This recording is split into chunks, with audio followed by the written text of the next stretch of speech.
Señoras y señores, el Colegio de Abogados de Lima, en este signo de la juridicidad legalmente anarquista, saluda la presencia de todos ustedes con un motivo muy especial. Se trata de la presentación del libro titulado El Convenio Arbitral. Saludamos la presencia de la señora decana de esta ilustre, noble y bicentenaria institución, la doctora María Elena Portocarrero Zamora.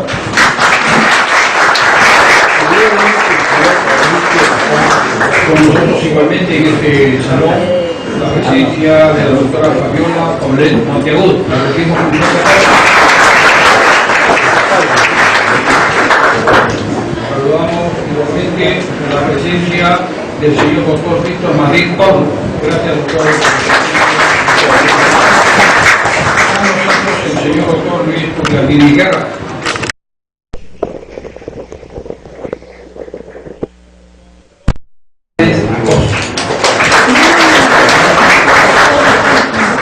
De manera especial, señoras y señores, debemos saludar la presencia del distinguido maestro, alto representante de la Escuela del Derecho Civil en el Perú, el doctor Mario Castillo Freire.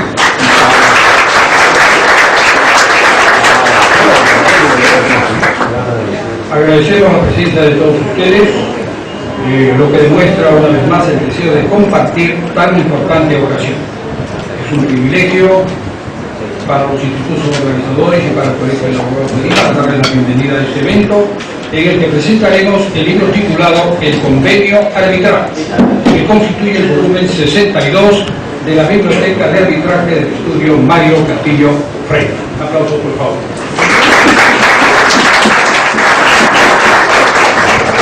La palabra de bienvenida y cordial saludo para todos ustedes de la señora decana de este de orden, la doctora María Elena Portocarrero Zamora.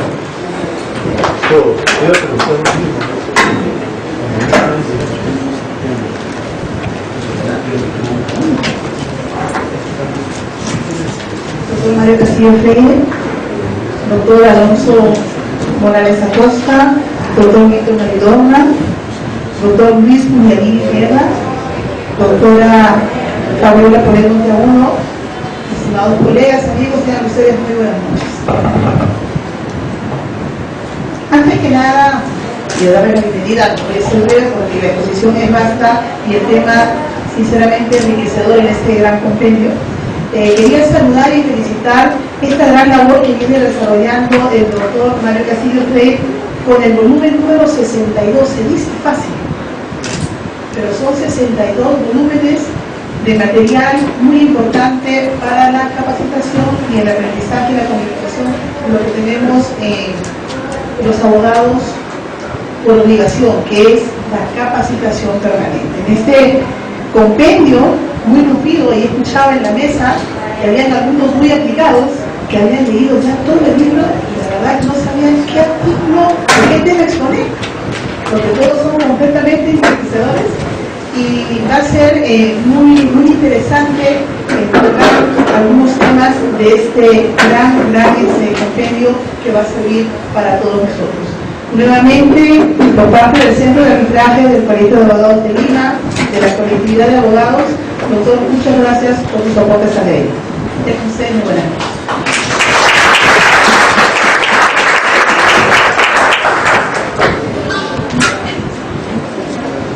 Señoras y señores, el comentario de la doctora Fabiola Paulet Monteagudo, no sin antes destacar que ella es una abogada titulada por la Universidad San Martín de Porres, magíster en Administración con mención en Finanzas y Derecho Corporativo de la Universidad de Sama, con estudios de posgrado en Gestión de las Adquisiciones Públicas por la Universidad de Lima. Ella es diplomada en Arbitraje y Contratación Pública por la Universidad de Carlos Palma, diplomada en Recursos Humanos por la Universidad y diplomada en Tributación por la Pontificia Universidad Católica del Perú. Tiene amplia experiencia laboral en el sector público y en el sector privado. Muy bien, la palabra de la doctora Fabiola Paulet Monteagudo.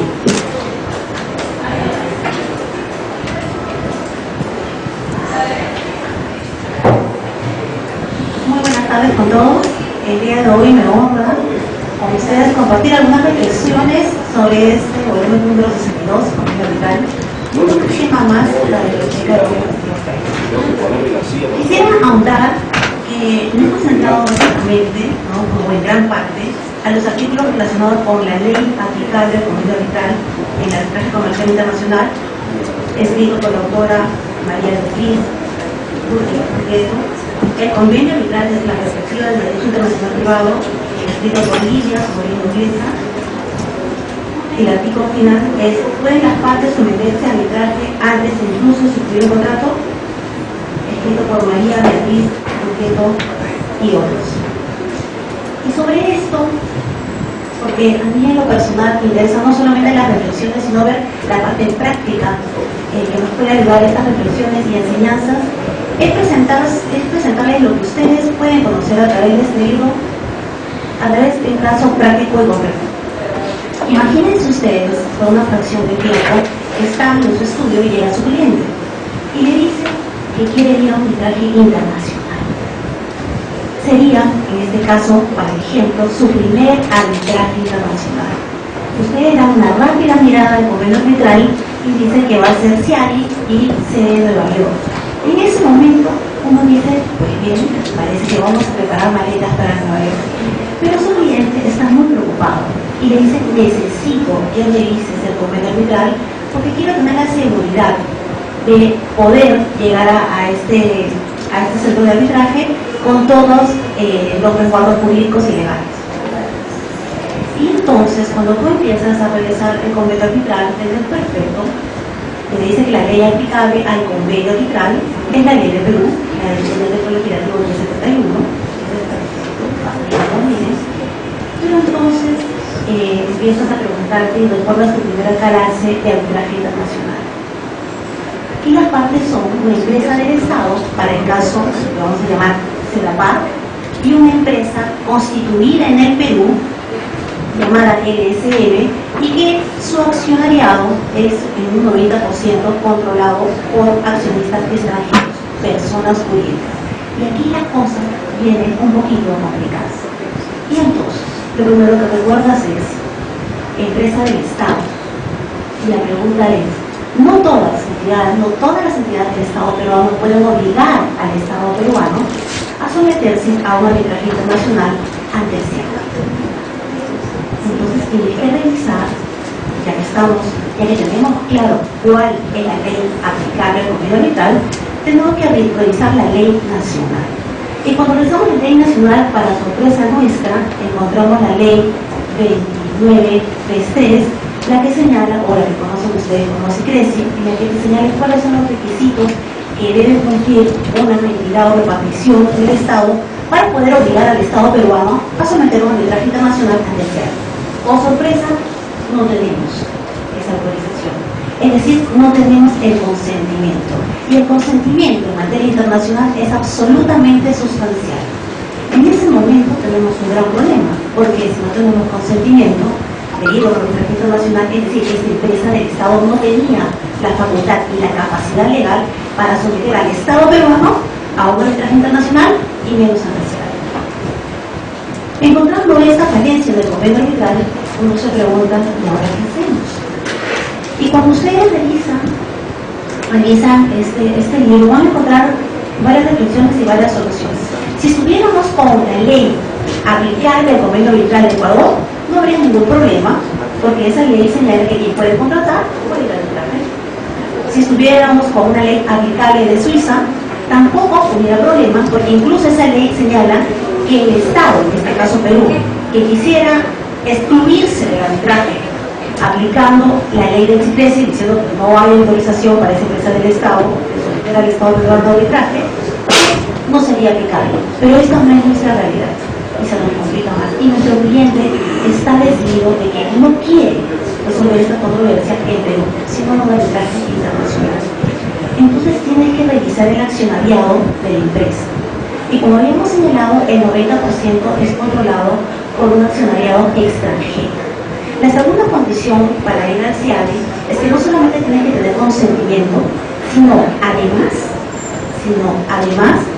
tienes que, en caso que las partes que lleguen al CIADI no tengan nacionalidades distintas, la empresa tiene que tener un control de accionariado extranjero importante, no dice porcentaje.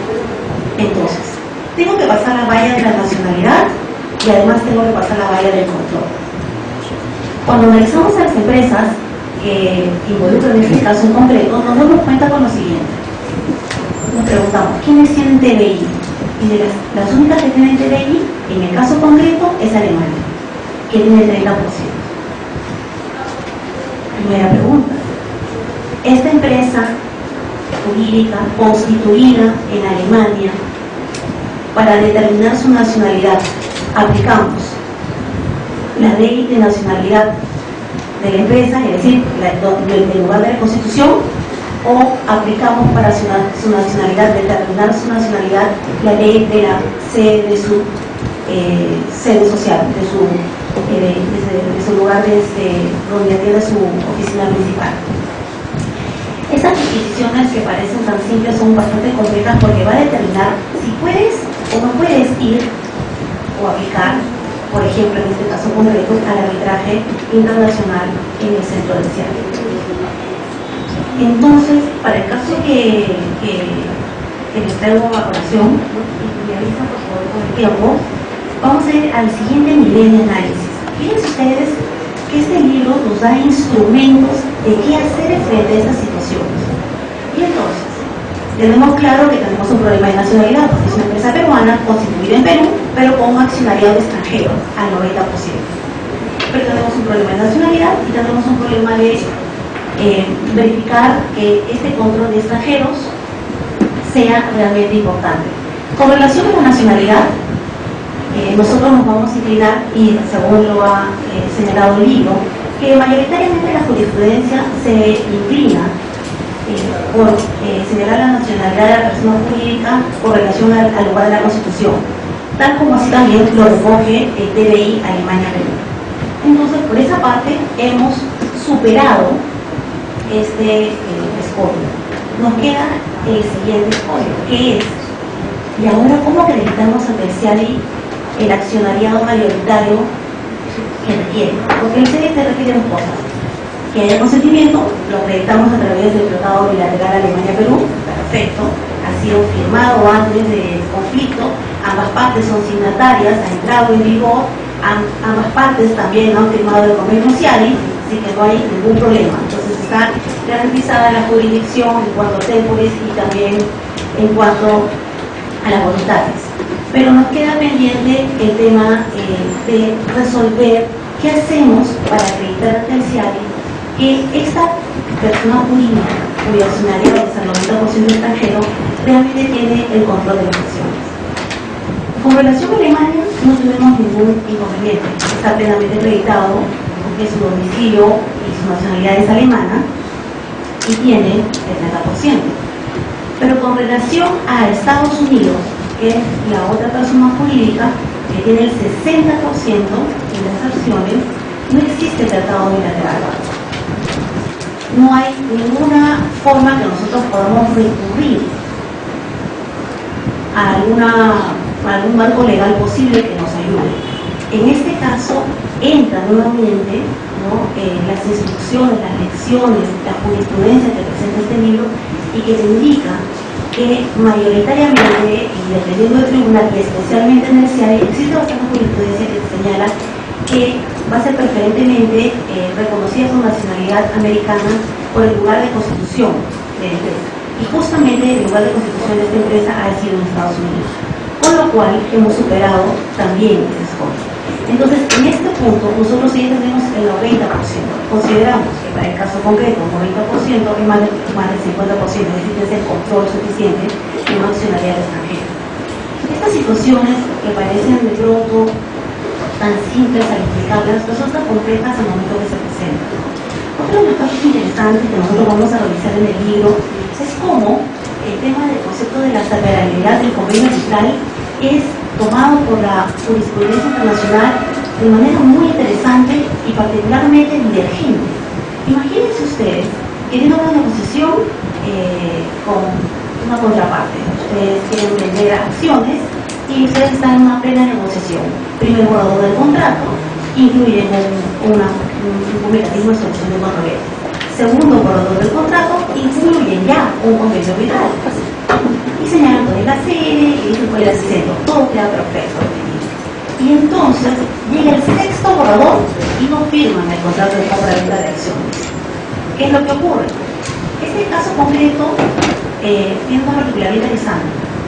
Por ejemplo, en este caso concreto que les estoy hablando de acciones y compra-venta de acciones, se van a reclamar al Tribunal de Singapur y señalar la persona que ha iniciado el arbitraje no tiene capacidad para someterme a un tribunal arbitral, por la simple razón de que nunca se firmó un contrato de compra-venta de acciones. Con menor razón puede someterme a arbitraje. No obstante eso, el Tribunal de Singapur señaló que efectivamente reconocía de que sí era aplicable el convenio arbitral, pero que en el caso concreto no operaba. ¿Por qué no operaba? Porque como era un borrador de este contrato, el sexto borrador, las partes tenían derecho a hacer una modificación adicional si lo hubiera. Entonces, por esta situación dijo que en efecto tenía la razón y ese tribunal arbitral había asumido competencia que no le corresponde. No obstante ello, si nosotros nos vamos al tribunal suizo, también citado en el caso concreto, este mismo caso ya no es una compra-venta de acciones, sino es una compra-venta de acciones idéntico, hablando de un convenio marco, también negociaciones, nunca firman el convenio marco, pero tiene un convenio arbitral. Y en el caso concreto, ese tribunal federal suizo lo asume de modo distinto y señala que la regla general es que el convenio arbitral, por el principio de la separabilidad del convenio arbitral, no tendría ninguna relación jurídica con el convenio o el contrato, sino no sería aplicable, como regla general. Pero como una regla excepcional, cuando hay particularidades, sí se puede aplicar el convenio arbitral. Y te señala cuáles son estas. Te señala, primero, que la relación de estas partes en conflicto, no solamente tenían un contrato, tenían más de 50 contratos, y siempre habían tenido los usos y costumbres de poner un convenio arbitral porque el negocio requiere que el arbitraje sea un mecanismo rápido y eficiente para poner fines a controversia. Pero adicionalmente, había señalado este Tribunal Federal Suizo de que prevalece la voluntad de las partes, que el convenio arbitral por el principio de la separabilidad es distinto al contrato y entonces tiene competencia inclusive para resolver aun cuando no haya un contrato formalmente firmado. Posiciones distintas, ¿no? Interesantes, pero nos trae esto a colación la forma de reflexión y análisis que uno puede tener respecto al caso concreto. Yo podría seguir detallándoles las bondades de este libro. No solamente nos trae reflexiones, sino nos trae casos prácticos y sobre todo lineamientos claros de qué hacer en un escenario u otro. Entonces los exhorto y los animo a que tengan a bien leer este volumen número 62, muy interesante, perfectamente editado y con autores de talla internacional que merecen ser leídos y que tengan su bagaje y conocimiento profesional. Muchas gracias.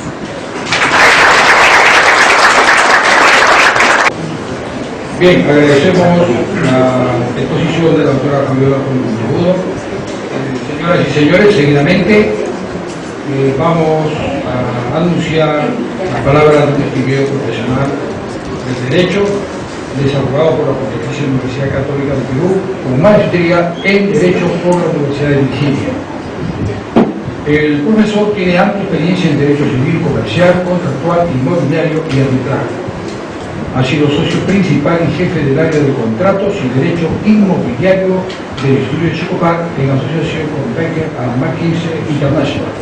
Es profesor ordinario del curso de contratos privados en la Pontificia Universidad Católica del Perú y actualmente es socio del estudio Primo y Flori Abogados. Señoras y señores, la palabra del maestro Eduardo Barbosa Perón.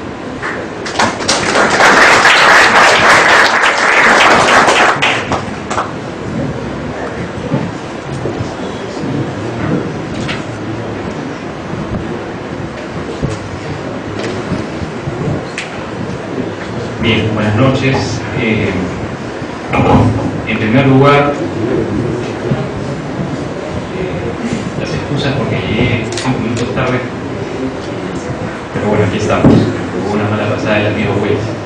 doctora decana, colegio de abogados, colegas y especialmente el colegas todos.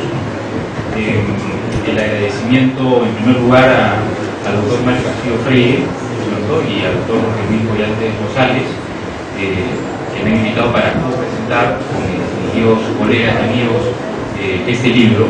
Sin duda un punto más a la trayectoria de ambos y el arbitraje en general. Sé que tenemos una agenda apretada, voy a tratar de mantenerme en el tiempo y darle unas, comentar unas líneas en relación a este libro que he leído también, con mucho gusto. Veo además con mucho orgullo que la biblioteca de arbitraje del doctor Mario Castillo Freire no se detiene, ¿no?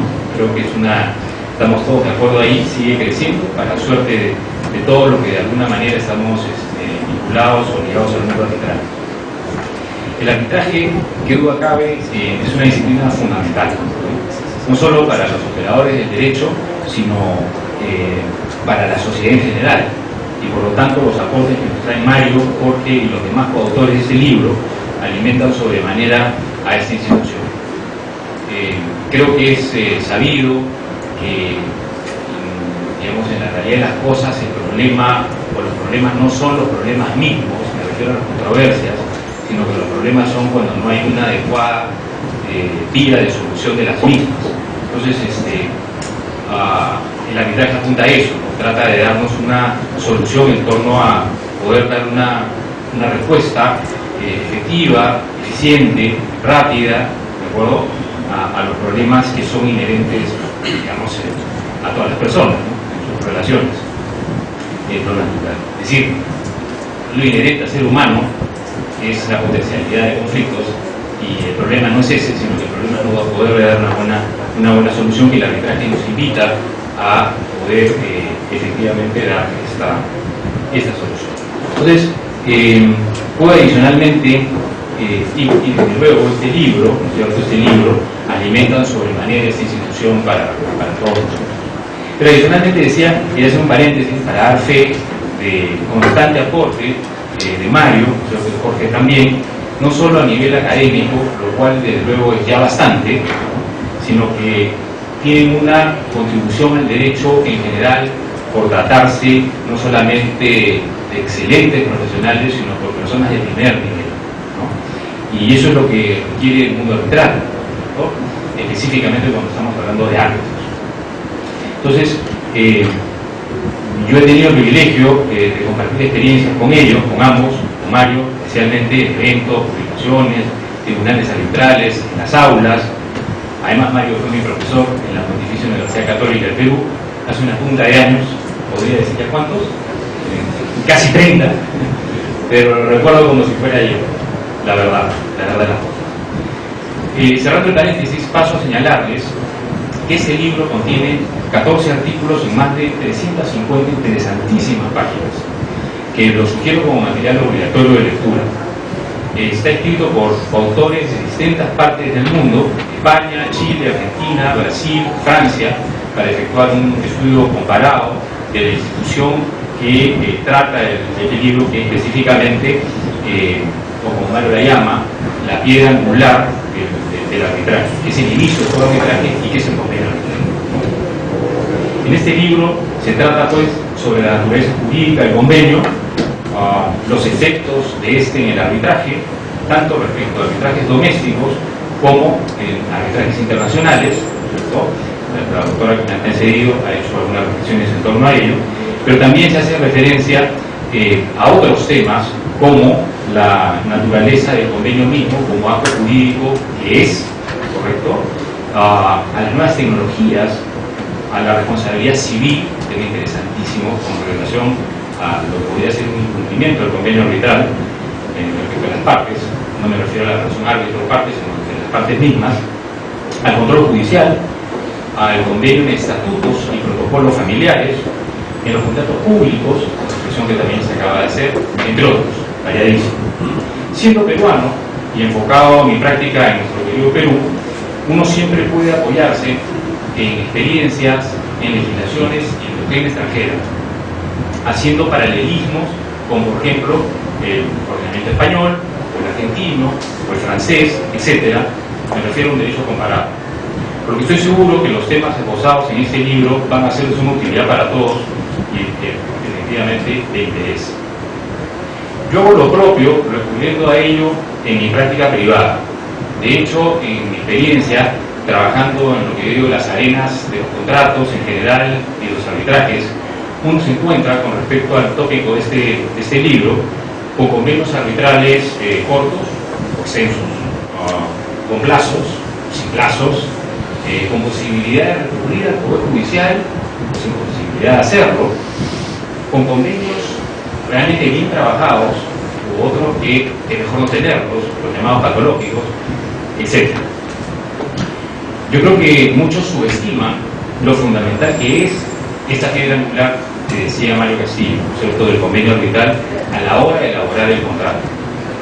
Y se preocupan más bien las partes con el resto del clausulado de los contratos, tanto a nivel jurídico como a nivel comercial. Y sucede que cuando las partes están negociando el contrato, están, digamos, viviendo lo presente y piensan solo en lo presente. El convenio arbitral implica pensar en el futuro, ¿de acuerdo? Porque finalmente, si coincidimos en una tesis contractualista del convenio arbitral, contratar, según el diccionario de la Real Academia, significa prever, y prever significa ver con anticipación, ¿de acuerdo? Entonces, al momento en que se gatilla una controversia durante la ejecución de un contrato, resulta que aquella cláusula, que era la cláusula de menor importancia para las partes, se transforma, si podemos llamarlo así, en la cláusula de la mayor importancia, porque tenemos que recurrir a esta para poder dar una solución al conflicto, si nos hemos sometido al arbitraje. Entonces, claro, las partes nos dicen a los abogados que nosotros solemos estar pensando en el pleito aun cuando ellas están tratando de cerrar un negocio o un contrato. Y la verdad de las cosas no es esa. Estamos tratando de prever una potencial o un potencial conflicto, de darle una solución adecuada a través de este mecanismo. Entonces resulta curioso, ¿no? Las partes nos dicen que cuando ellos celebran el contrato, nosotros estamos pensando en cómo pleitearnos en el futuro con relación al contrato que se celebra ahora. Pero cuando vienen las controversias, la pregunta es, bueno, ¿quién hizo esta cláusula que fue patológica o que no fue un buen mecanismo de solución de controversias? Así pasando. ¿Me explico? En fin. Ahora, no quiero abusar tampoco del tiempo. Y quisiera comentar un tema adicional, que es el que se hace referencia en el libro, sobre si las partes pueden someterse a varios temas, pero este específicamente, y que me interesa desde el punto de vista contractual, es lo que veo además en la universidad, dice si las partes pueden someterse a arbitraje antes de suscribir un contrato, que de alguna manera también se ha reflexionado en la exposición anterior. Y se refiere al caso del convenio arbitral contenido en un borrador de contrato. En el libro se da cuenta de cuál es la posición jurídica de las partes en otras partes del mundo. Yo me quedé pensando en el tema en cuestión y les quiero dar mi punto de vista en relación a la ley peruana, porque es precisamente para eso lo que nosotros nos van a utilizar nuestros servicios como abogados. Y creo que hay 4 ideas fundamentales para concluir, menos desde un punto de vista, si compartimos o no, podemos conversar. Para intercambiar ideas, siempre hay que revisar las cosas. Es igual un poco más hacer un paréntesis con relación a este derecho comparado. Muchas veces los abogados estamos tratando de encontrar una solución, de ser sofisticados, de pensar que vamos a crear esto, y de repente en otro lado del mundo eso ya no solamente está creado, sino que está totalmente ejercitado y ha pasado por la prueba de Laro varias veces, y ahí está la solución. Entonces un poco el libro nos invita a eso. Luego de haber revisado la posición de los casos que se citan en ese artículo del libro con relación a la posibilidad de tener un convenio arbitral que proviene de un borrador de contrato, yo diría que hay 4 razones fundamentales desde el punto de vista de la ley peruana para concluir que ese convenio arbitral es un convenio arbitral desde el punto de vista jurídico peruano con todos sus efectos. En primer lugar, son cuatro. La primera razón es la razón del consentimiento cerrado, la segunda es la de la separabilidad del convenio arbitral, la tercera es la buena fe y la cuarta es la costumbre de las partes. En el artículo se desarrolla, y voy a comenzar por el último, que no por ser último es el menos importante, pero en el artículo se desarrolla el argumento de que los árbitros o el tribunal arbitral tendrían que revisar cómo ha sido la costumbre entre las partes cuando aún, a pesar de que estamos en un convenio o en un contrato no cerrado, digamos no firmado, por calificarlo de alguna manera, que la costumbre ayude a los árbitros a poder determinar de que no obstante eso, es así como las partes normalmente suelen contratar. ¿De acuerdo? Número uno, está en el libro bien explicado el tema de la costumbre. No se hace referencia a la buena fe, que es el tercer argumento que tenía yo acá, pero la buena fe pues, es un principio general del derecho, que no solamente aplicable a los contratos, sino a los actos jurídicos que están en el artículo 1361 del Código, ¿no es cierto? Pero sino también aplicable a todos los actos jurídicos por ser un principio general del derecho. ¿De acuerdo? Entonces, más allá de la, digamos, podría ser discusión de si el convenio arbitral es un contrato o no, no hay duda de que es un acuerdo jurídico. ¿De acuerdo? Porque es un acuerdo entre partes. Hay plurilateralidad y quizás la discusión será si que tiene o no tiene un tinte patrimonial para hacer contrato. Pero si no llegamos al contrato, nos quedamos en acto jurídico y en las reglas de acto jurídico tenemos este principio general del derecho de la buena fe, o ayudaría para de alguna manera una buena fe, yo diría subjetiva, para que de una conclusión razonable un tribunal pueda llegar a la conclusión de que a pesar de que esto está en un draft, está en un borrador de contrato, las partes han querido someter sus controversias a un tribunal arbitral. Eso como segunda razón. La tercera razón, quizás las dos más importantes, o las que van directamente al corazón del problema, son el consentimiento cerrado y la separabilidad del convenio arbitral. Porque para que exista contrato, básicamente tenemos que encontrar de un lado una oferta de contrato y de otro lado una aceptación de esa oferta. Digamos que no estemos frente a un contrato, pero sí frente a un acuerdo, a un acto jurídico. Entonces tenemos que encontrar ese consentimiento.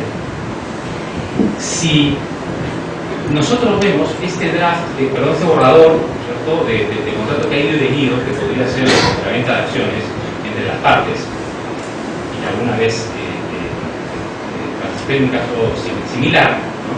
El contrato fue y regresó varias veces, ¿no? Y claro, en la computadora uno ve en versión marcada, no sé, por los cambios en relación a que la cláusula quinta no me gusta, la sexta tampoco, la siete, y comenzamos a proponer cambios. Estamos en una fase de ofertas y contraofertas. La última contraoferta que cierra, que se acepta, cierra el consentimiento. Pero a pesar de que hay discusión respecto del cierto clausulado, que era lo que me refería, que normalmente las partes se preocupan en el tema comercial, en los abogados, en la parte jurídica, pero no en el convenio arbitral, y muchas veces es cortado y pegado, y de repente no con la utilidad que debiera tener.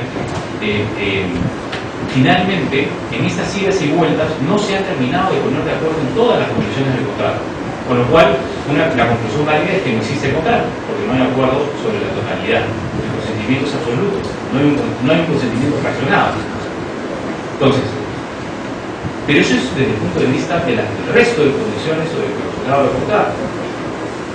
Con respecto a la cláusula arbitral, no había duda. Ahí he venido muchas veces y siempre han estado de acuerdo con respecto a la misma. Con lo cual, lo relativo al convenio, con relación al convenio arbitral, no habría discusión para sostener que hay un desacuerdo de que la vía para solucionar las controversias es el arbitraje. Entonces, a eso me refiero con consentimiento cerrado. Si nosotros vamos al artículo 13 de la Ley General de Arbitraje, el artículo 13 y 14 establecen, y siguientes, ¿no es cierto?, establecen la definición del convenio arbitral. Ya hace referencia en el numeral 1 que es un acuerdo entre partes para someter a arbitraje todas las controversias o ciertas controversias que hayan surgido o puedan surgir respecto de una relación contractual, ahí podemos decir que es un contrato, o de otra naturaleza. Y tengo la impresión que cuando la norma se refiere a otra naturaleza es precisamente relaciones que no provienen de una fuente de obligaciones denominada contrato, como podría ser el vencimiento sin causa. Les va más no al modo o a la fuente del contrato, sino a la relación que es efecto del mismo. Pero si pasáramos eso y nos quedarnos simplemente en el tema de la relación contractual, dice en el numeral 2, el convenio arbitral deberá constar por escrito. No dice confirma, dice por escrito. Todos sabemos que los contratos no son contratos, o no es que existe consentimiento donde hay firma, sino que existe consentimiento donde hay acuerdo, donde hay una aceptación de una oferta. Y eso será materia de provanza, más allá de la firma. ¿De acuerdo? Entonces, aquí se hace referencia a que debe constar por escrito. Y el numeral 3 dice, el convenio arbitral es escrito cuando quede constancia en cualquier forma, puntos suspensivos, continúo, mediante la ejecución de ciertos actos por cualquier otro medio. Y luego se hace referencia a los medios de internet, de comunicación electrónica, a las relaciones jurídicas estándar, que antes, digamos, por código de los que estaban prohibidas, era una cláusula abusiva tener un convenio arbitral en contratos celebrados con arreglo a cláusulas generales de contratación o por adhesión. Hoy por hoy está regulado en sentido positivo, ¿de acuerdo? Y entonces cuando se hace referencia a que lo único que se requiere es que esté por escrito y que tendría que ser concluido mediante ciertos actos o por cualquier otro medio, yo creería que en este ida y vuelta del borrador de compraventa de acciones o del contrato base del que sea, en donde hay un convenio arbitral ahí que ha ido y venido, las partes están de acuerdo con relación a eso. Y en segundo lugar, o por último, el argumento era que aquí hay recogido en nuestra legislación el principio de la separabilidad del convenio arbitral, que significa, ¿no es cierto?, que el convenio arbitral es independiente del contrato en el cual está inmerso. Entonces, si vamos al artículo 41 de la misma ley que estaba mencionando, específicamente en el numeral 2 de la regla 41, dice que el convenio arbitral que forma parte de un contrato se considerará como un acuerdo independiente de las demás estipulaciones del mismo. Podría ser que no estemos de acuerdo porque no hayamos cerrado el consentimiento de la compraventa de acciones, pero sí lo hemos cerrado con respecto al convenio arbitral, porque no ha habido una respuesta en el sentido de sí, vamos a contratar, pero no convenio arbitral, sino foro ordinario. La respuesta ha sido positiva en relación al foro, solución de control. Y es más, este mismo numeral señala que, y se ponen supuestos específicos, dice, la inexistencia, nulidad, anulabilidad, invalidez, ¿cierto?, del acto, ineficacia de un contrato que contenga un convenio arbitral no implica necesariamente la inexistencia, nulidad, anulabilidad, invalidez nuevamente, del convenio arbitral. Con lo cual, el convenio arbitral puede existir, por lo que establece la misma, nuestra misma legislación, a pesar de la inexistencia del contrato base. ¿Y esto por qué? Por un principio de separabilidad. Entonces, esas cuatro razones, es decir, consentimiento cerrado, separabilidad, consentimiento cerrado con respecto al convenio arbitral, a pesar de que estamos dentro de un borrador del contrato principal, separabilidad del convenio arbitral, buena fe y costumbre, son elementos, creo, de peso que nos pueden llevar a la conclusión de que estamos frente al convenio arbitral y no a una inexistencia o un fantasma de negocio, como se hace referencia a ese supuesto de materia contractual. Yo creo que hoy en día, además, en una sociedad tan globalizada, el abogado que solamente lee textos nacionales le está dando la espalda a un sinfín de temas que podrían estar ya resueltos en otras jurisdicciones, y en donde las soluciones a los problemas podrían ya estar probadas, que era lo que decía hace unos momentos. No tenemos que estar andando o tratando de andar a descubrir soluciones. Por eso no tengo duda que ese libro va a ser de muchísima utilidad a todas las personas que de alguna manera estamos vinculados al arbitraje en general, y termino felicitando efusivamente a sus autores. Muchas gracias.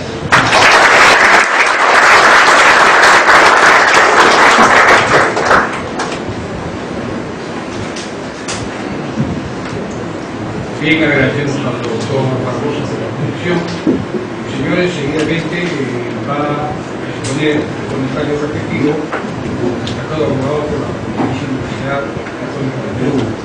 Él es profesor del curso de contratos en la Facultad de Derecho de la Pontificia Universidad Católica y en la Facultad de Derecho de la UNIFE.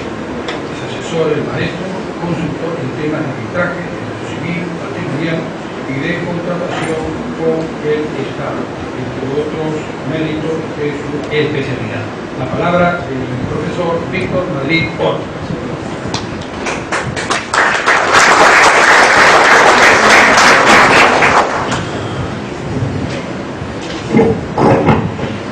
noches. Voy a tratar de ser lo más breve posible. En primer lugar, al Colegio de Abogados, a Mario Castillo por esta excelente oportunidad de participar en la presentación de esta obra colectiva, que como ya lo ha mencionado Eduardo hace unos minutos, es de lectura obligatoria. No quisiera reproducir todos los comentarios para bien en relación a esta publicación, pero sí creo que vale la pena hacer una brevísima reflexión en relación al tema del convenio arbitrario. En el año 2005 se publicó en Colombia un libro denominado El contrato de arbitraje. Y probablemente es la primera obra colectiva que se escribió, que yo leí en español, sobre el contrato de arbitraje en una compilación de artículos. Pero en el año 2005, que era una fecha en la que nosotros todavía no teníamos ni siquiera la ley anterior, y hasta el día de hoy han pasado más de 14 años. Y créanme que en los últimos 10 años nada más, el arbitraje ha evolucionado a gran escala, y en otros circuitos, en otras latitudes, donde la práctica arbitral es intensa, los temas que probablemente, como decía Eduardo, estamos discutiendo, rediscutiendo y han sido abordados años después, ya son parte de determinada jurisprudencia. Por esa razón, este libro es una compilación de estupendos artículos que tratan sobre el tema en general del convenio arbitral. No solamente renueva la discusión, sino que me permite hacer una reflexión que voy a compartir con ustedes.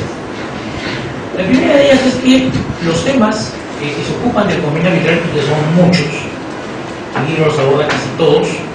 Me refiero desde validez, eficacia, convenio arbitral, cláusulas tipo, cláusulas patológicas, cláusulas escalonadas, extensión del convenio, cláusulas en contrataciones con el Estado, validez y eficacia de las cláusulas en índice de reconocimiento de laudos, etcétera, etcétera. Son tratados, digamos, a tono de una suerte de actualización, o sea, estar al día en lo que se está discutiendo hoy en día sobre el convenio arbitral está muy bien representado en los trabajos que obviamente aborda esta obra colectiva. Yo solamente voy a hacer un brevísimo comentario en relación a uno de los temas, los tantos temas. Eduardo tocó de manera magnífica uno referido al tema de la validez y eficacia de los convenios y los borradores de contratos, muy interesante, que definitivamente es un artículo que tiene relevancia en la práctica contractual. Yo voy a referir solamente a la percepción que tengo en relación, luego de esta magnífica obra, de cómo la preocupación y cómo las problemáticas sobre los temas del convenio de arbitraje han evolucionado. Decía al comienzo que en el año 2005 salió un libro titulado El contrato de arbitraje, un libro publicado por la editorial Legis, ¿no? Y tenía una compilación interesante de artículos también. En ese momento, el concepto contrato de arbitraje ya era un problema para nosotros, porque se discutía si es que el acuerdo de arbitraje podía ser considerado un contrato o un convenio. Entre nosotros, eso es una definición que tiene sus diferencias. Se discutía si el contrato de arbitraje tenía solamente un contenido creditorio, que era la definición que asimila nuestro Código Civil, o si acaso por los efectos que producía, me refiero a los efectos de naturaleza jurisdiccional, como un mecanismo de solución de controversias, podría convertirse en un contrato que tuviera, digamos, una complejidad en su objeto. De aquí que se discutía en aquel momento si es que el contrato o el convenio de arbitraje nos llevaba a una posición contractualista, directamente contractualista, o si por el contrario los efectos jurisdiccionales, que en su momento fueron recogidos incluso por alguna sentencia del Tribunal Constitucional, convertían a este instrumento de solución de controversias en realidad en una cláusula que debía ser observada fundamentalmente bajo la perspectiva de la jurisdicción. Es un tema que en aquel momento nos entretenía muchísimo y se discutía.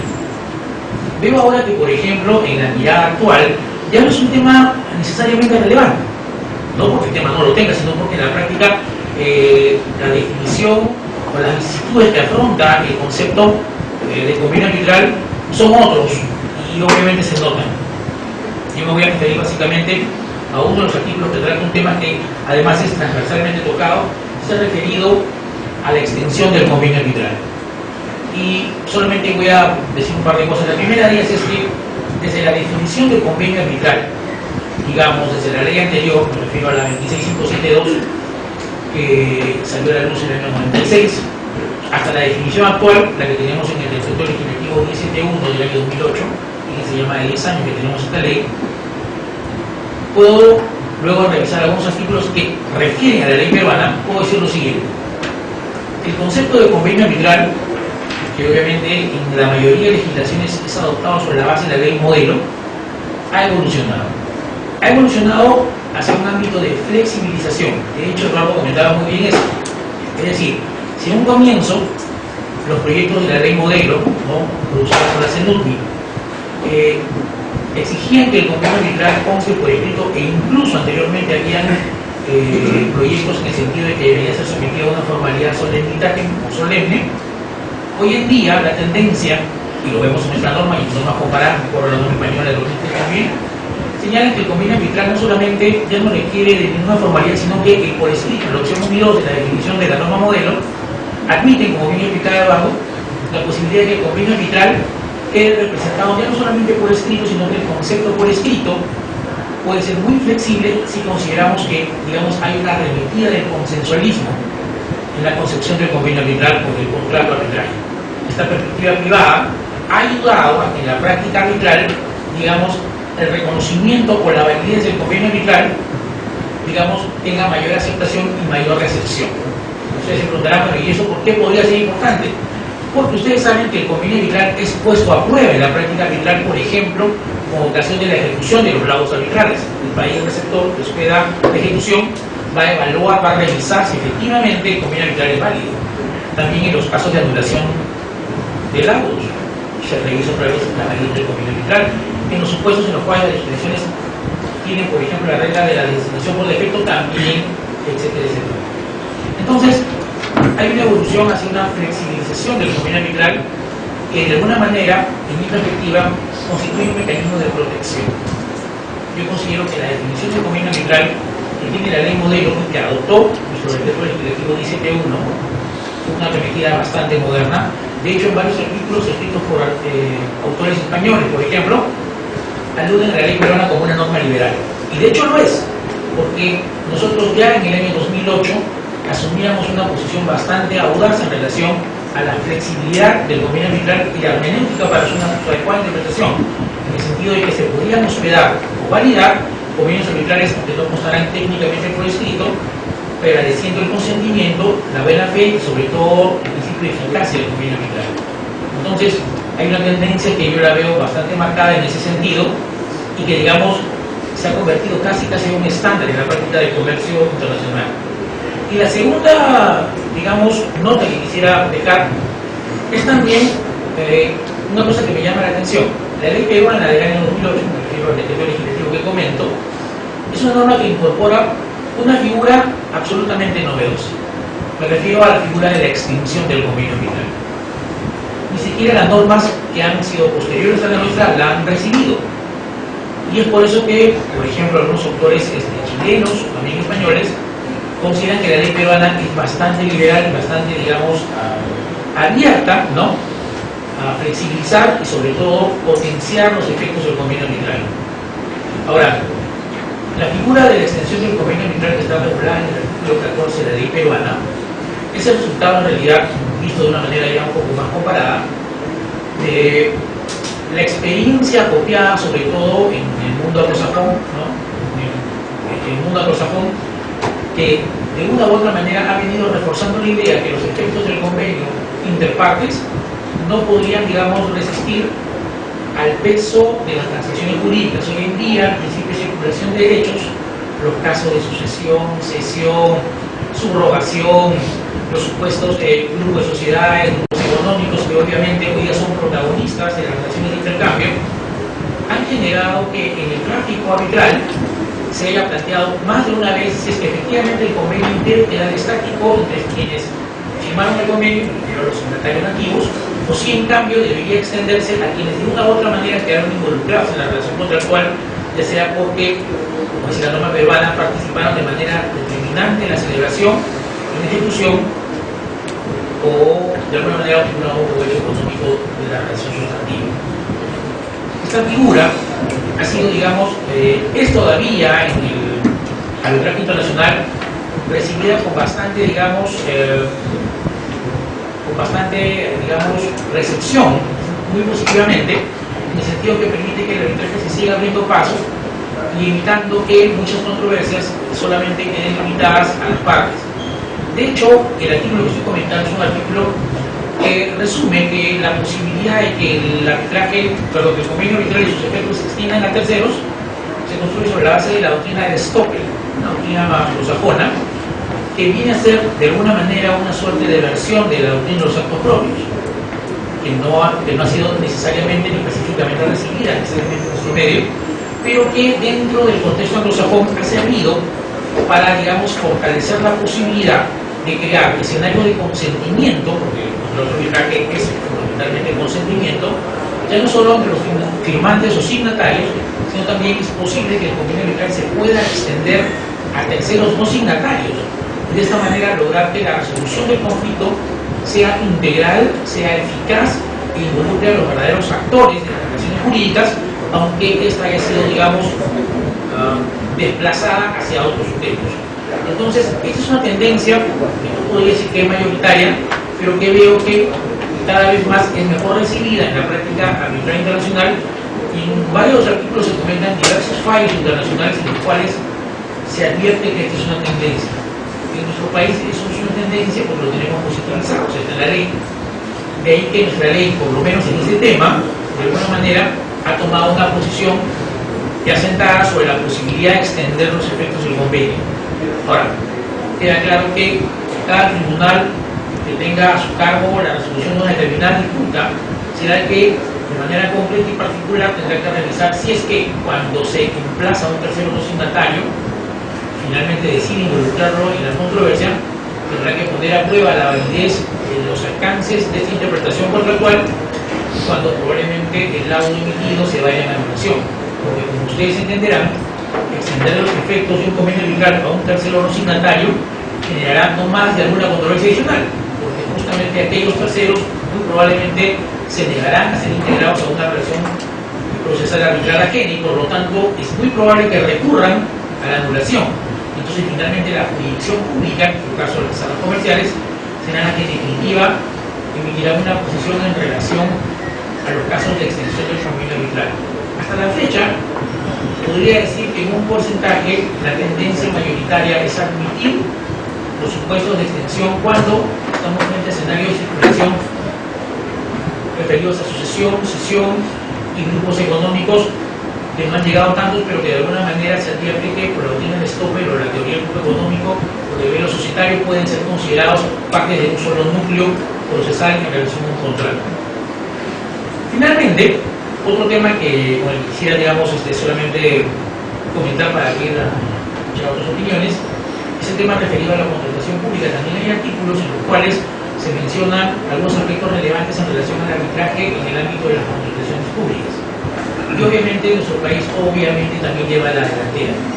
Sabemos que tenemos un régimen de obligatoriedad al arbitraje en el caso de las contrataciones públicas, mientras en otros países la tendencia es a dubitar si es que efectivamente el arbitraje debería imponerse como un medio definitivo de solución de controversias. Por ejemplo, el caso español es interesante, porque ha tenido unas idas y venidas en este aspecto, y más bien nosotros estamos produciendo, digamos, una suerte de jurisprudencia o precedentes, porque obviamente nosotros enfrentamos una serie de asuntos de los más complejos, precisamente vinculados o derivados de la contratación pública y del arbitraje en las contrataciones públicas, que digamos en el derecho comparado, digamos, no las tiene. Ahí tenemos una pequeña ventaja. Entonces, bueno, en suma, lo que yo podría recomendar en relación a esta obra colectiva es que no solamente se trata de una compilación mecánica de los mismos temas, sino que se trata de una suerte de abordaje de distintos aspectos del convenio arbitral que dejan ver la complejidad del concepto del convenio arbitral, alcances, eficacia, validez, reconocimiento, cláusulas patológicas, cláusulas encadronadas, extensión del convenio arbitral en las contrataciones públicas, en el ámbito societario, en los borradores, etcétera, etcétera, que me parece a mí que hacen que esta obra que ahora estamos presentando sea una obra que definitivamente va a ser referenciada muchísimo en adelante, y por eso los invito a sumarse a este trabajo. Y como también mencionaba al inicio, se trata del volumen 62 y efectivamente el doctor Mario Castillo no se detiene, ¿no?, en el aporte incansable de traer cada vez mejores artículos, mejores trabajos y más investigación, y obviamente permiten que espacios como estos alimenten y nos permitan aprender mutuamente. Muchas gracias.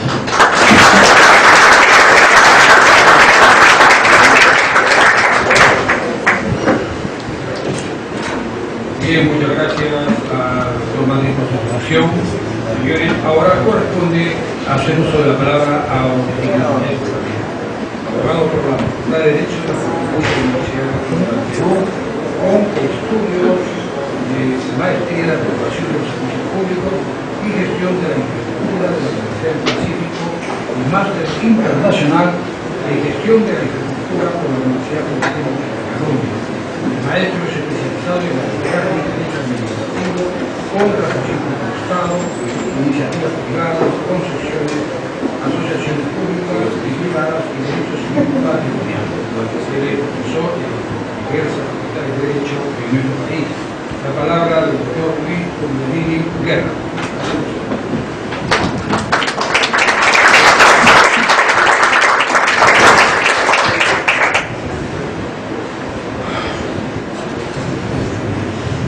Muy buenas noches. También me sumo agradecimiento tanto a la decana de su colegio como al doctor Mario Castillo por la invitación a presentar este gran libro que en realidad me he dado el tiempo de leerlo casi todo, para ser sincero.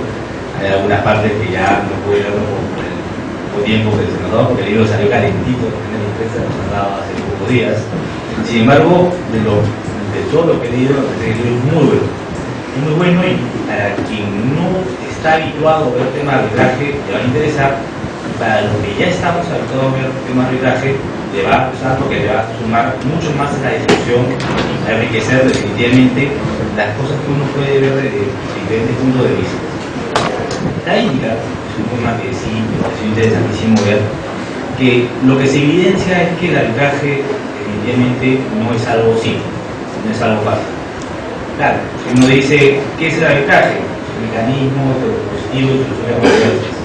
Suena una definición simple, ¿no? Un tercero va a resolver una controversia. Facilísimo. Pero ahí viene la pregunta, ¿cómo llego al arbitraje?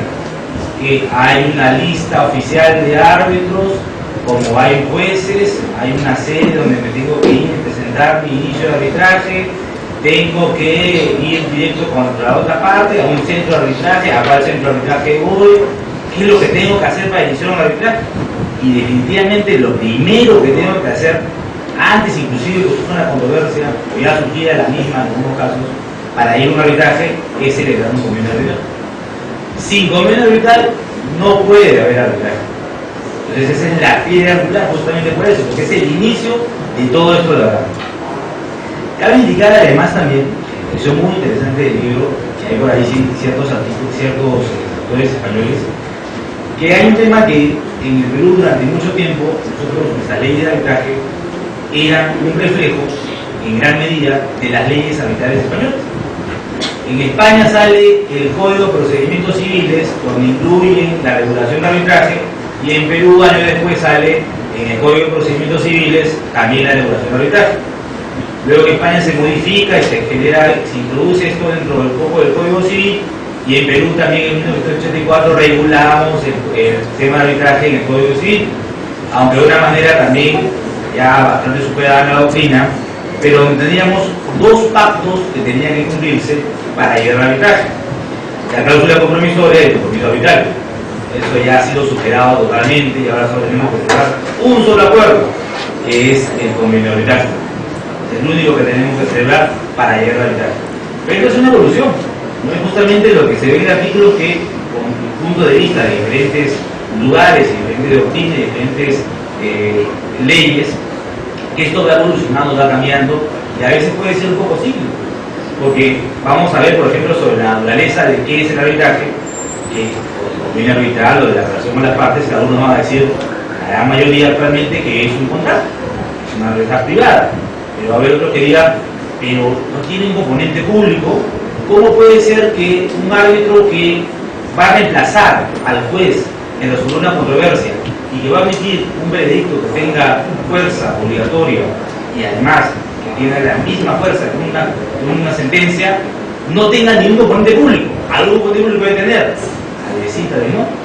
luego surge claramente lo que dice, pero para solucionar y no tomar posición, digamos que misa, tiene de los dos lados, todos felices. No, porque ¿qué parte tiene de qué? ¿En qué parte es privada? ¿En qué parte es pública? Que sería el caso. ¿Y qué se aplica? ¿Qué principios? Principio de doble instancia, por hacer público, es como si fuese una suerte de jurisdicción, se aplica a ciertos principios, otros sí, otros no, el tema se vuelve mucho más complejo. Entonces, si seguimos avanzando, luego vamos a seguir cosas que hagan que el tema es aún más complejo, porque vamos a tener diferentes tipos de arbitraje. Tenemos arbitrajes ad hoc, institucional. Ad hoc, tengo que verlo directamente con mi parte, designar a mi árbitro, conformar de cero un arbitraje. Institucional, me tengo que ir a un centro de arbitraje que tiene su propio reglamento, su propia lista de árbitros, su propia tabla de aranceles, y cada centro de arbitraje puede ser un mundo distinto muchas veces.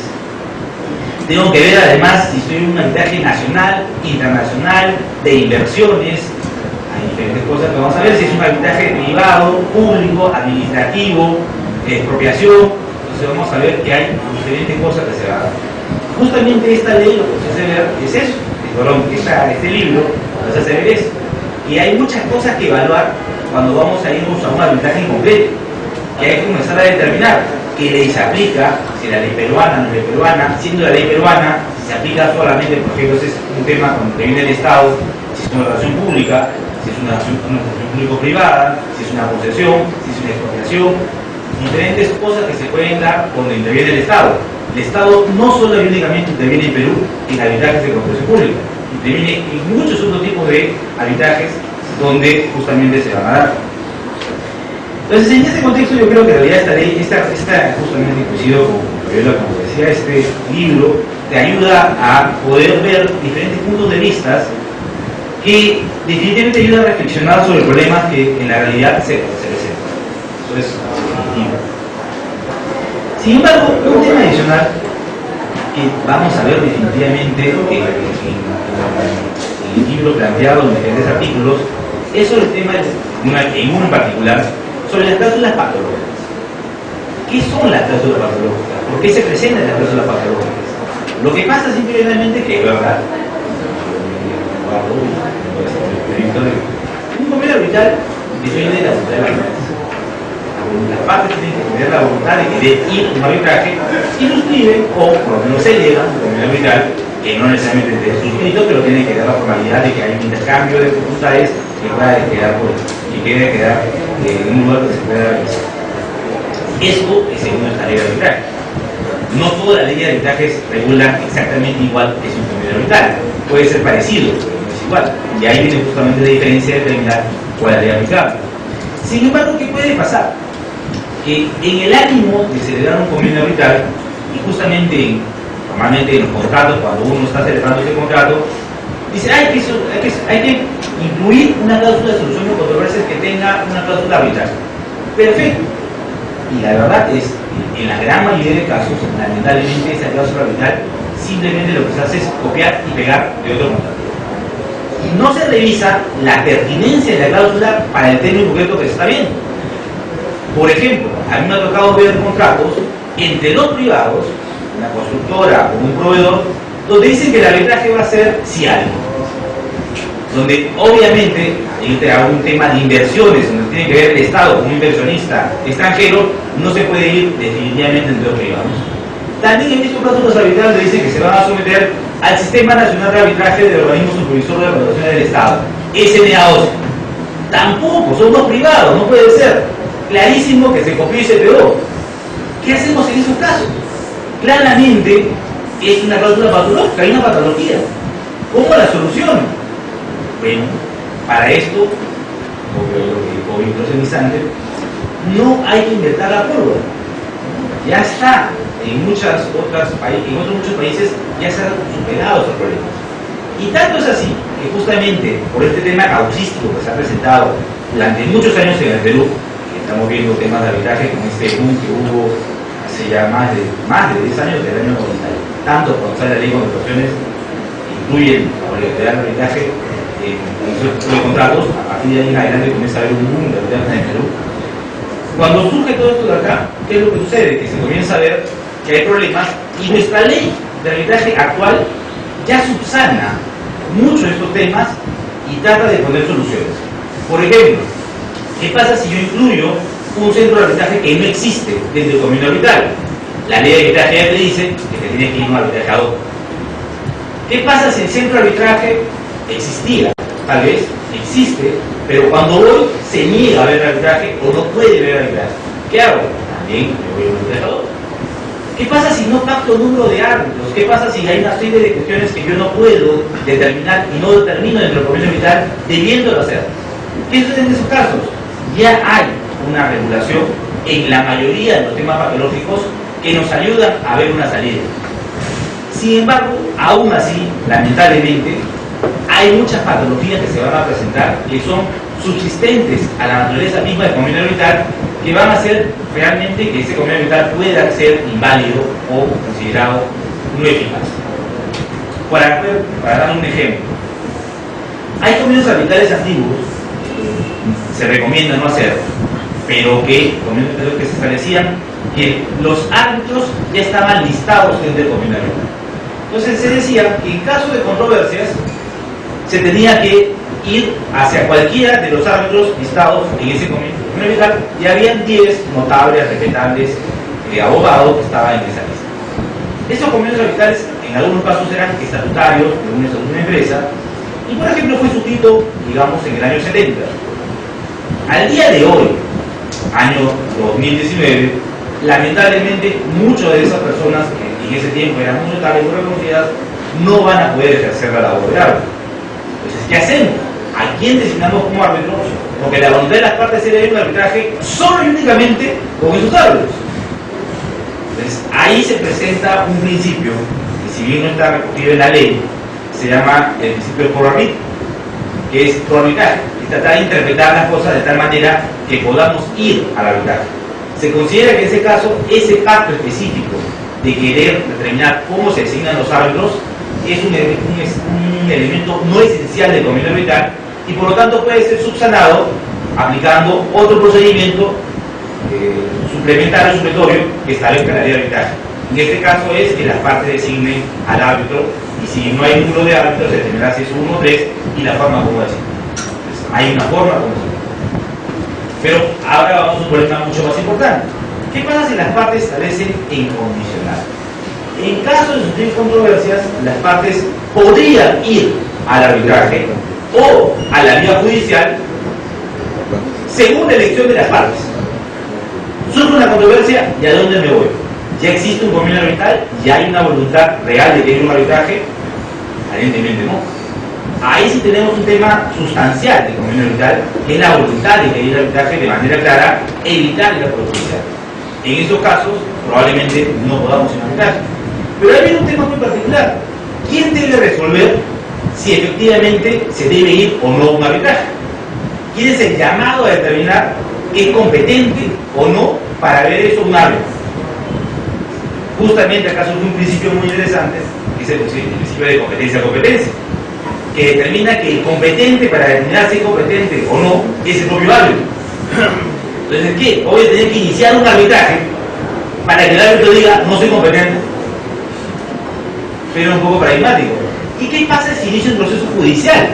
Si inicia el proceso judicial, después, de acuerdo a la excepción del convenio arbitral, va a tener que decir no soy competente. Bueno, eso depende. ¿Depende de qué? Depende de la interpretación del juez si esa cláusula arbitral patológica es manifiestamente nula o no. Porque la excepción es esa. El juez no debe ver ningún tema que esté sometido a arbitraje en un convenio arbitral, salvo que la cláusula arbitral sea manifiestamente nula. Si es manifiestamente nula, ahí el juez sí puede decir, mira, es clarísimo que acá no hay una voluntad de arbitraje, me mantengo yo en la justicia. Solo y únicamente ese caso. Ahora, claro, obviamente la interpretación debe ser definitiva, porque si no, de lo contrario, abrimos la puerta a ir a la vía donde las partes justamente no querían ir, en la vía judicial. Solamente, en realidad estoy tratando de hacer lo más breve posible, porque en realidad me precedieron, han tocado prácticamente todos los temas que yo también quería tocar. Solo hay un tema que me quedó en el tintero y que me pareció muy interesante, que es el tema de los arbitrajes institucionales. Un arbitraje institucional es aquel arbitraje en el cual las partes se someten a un centro de arbitraje particular que formalmente tiene su propio reglamento, su propia sede, sus secretarios, sus organismos, sus órganos administrativos, funcionales, su tabla de aranceles, y tiene toda una serie de cosas que ayudan a que el arbitraje sea mucho más predictivo. Y ya sabemos cómo hacer ese arbitraje. Cabe indicar que actualmente la mayoría sataniza el arbitraje ad hoc, pero el arbitraje ad hoc no es malo. No es que sea peor o mejor que el arbitraje institucional. Cada uno tiene sus ventajas comparativas. Sin embargo, sí es verdad, no puedo negarlo, que una de las ventajas comparativas que tiene un arbitraje institucional es que normalmente te da un modelo de cláusula arbitral que tú puedes tomar y reproducir en tu contrato, por lo cual podrías evitar justamente esas patologías. Claro, esa cláusula es muy simple. Nos sometemos a la administración y reglamento del centro de arbitraje de la Cámara de no sé dónde. En caso de surgir cualquier controversia, las partes seguiríamos un arbitraje de acuerdo a ese reglamento y tenemos por el estilo. Todos 3 párrafos. Y alguien podrá decir, pero ¿y dónde está todo lo demás que debemos regular o debemos saber sobre el arbitraje? Tipo de arbitraje, cantidad de árbitros, el tema de la sede, el idioma, todo eso ya está regulado en el reglamento. Ya está regulado en el reglamento. Por eso la cláusula es muy simple, porque ya al someterte a ese centro de arbitraje, al someter ese reglamento, ya te sometiste a esas reglas que obviamente tienes que conocer. Tienes que conocerlo porque lo contrario te estás sometiendo a algo que también no sepas y luego vas a renegar por eso. Lo único sí que debes tener mucho cuidado es que, claro, si hay ciertas particularidades en tu contrato o ciertas cosas que tú quieres tener en tu arbitraje, pactarlo y no someterte al tema supletorio de tu reglamento. Por ejemplo, el número de árbitros. Si tú quieres que sí o sí en tu arbitraje siempre haya un solo árbitro, pacta que haya un solo árbitro. Porque algunos centros de arbitraje dicen que hasta falta de acuerdo serán 10. Si tú quieres que sea uno, pacta que sea uno. Si quieres además que tu arbitraje tal vez no sea en español, sea en inglés, porque todo lo que interviene son de habla inglesa, tienes que establecer ese paso específico. Si quieres también, por ejemplo, establecer que la norma que se aplique para el tema de fondo no sea la ley peruana, sino que sea otra ley, también lo tienes que establecer. Todas aquellas particularidades que tú te quieres alejar del reglamento, solo y únicamente esas, tienes que poner en tu convenio arbitral recogiendo el modelo de la cláusula de ese centro. Lo único sí, con eso realmente ya termino, lo único sí que llama la atención que cuando uno se somete a un reglamento de un centro de arbitraje, lo que casi nadie te dice es que si en el camino, solamente por ejemplo, estamos en el 2016, al reglamento arbitral de institución X, ¿qué pasa si en el 2017 salió un nuevo reglamento? Yo me sometí al reglamento institucional de ese arbitraje, de esa institución, porque lo conocía, lo vi, me pareció correcto, pero en el 2017 salió un nuevo reglamento. Y en el 2018 surge la controversia. ¿Qué reglamento aplica?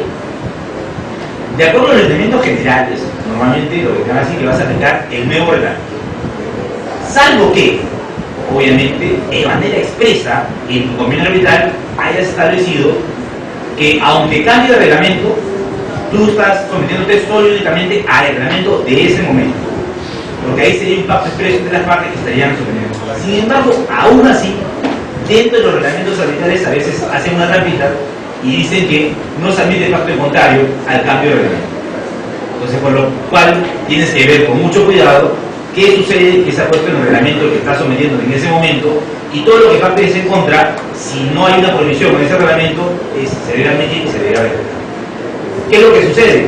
Hay un caso real, que cuando se incluyó esa cláusula, este era un reglamento de una institución, creo, del año 2004, sí, 2004, y cuando se llegó al arbitraje, el reglamento creo que ni siquiera la institución lo tenía a la mano. Entonces lo que hizo la institución es agarrar, y además había cambiado mucho la forma como hacer las cosas en ese tiempo, lo que hizo el centro de arbitraje es desistir del arbitraje. No lo voy a ver, lo cual la ley de arbitraje actual permite. O sea, permite que los centros de arbitraje, si quieren, digan, no voy a ver ese arbitraje. Eso hizo, con lo cual se convirtió en un arbitraje ad hoc, con las normas aplicables del reglamento antiguo de esa institución, pero administrado vía ad hoc.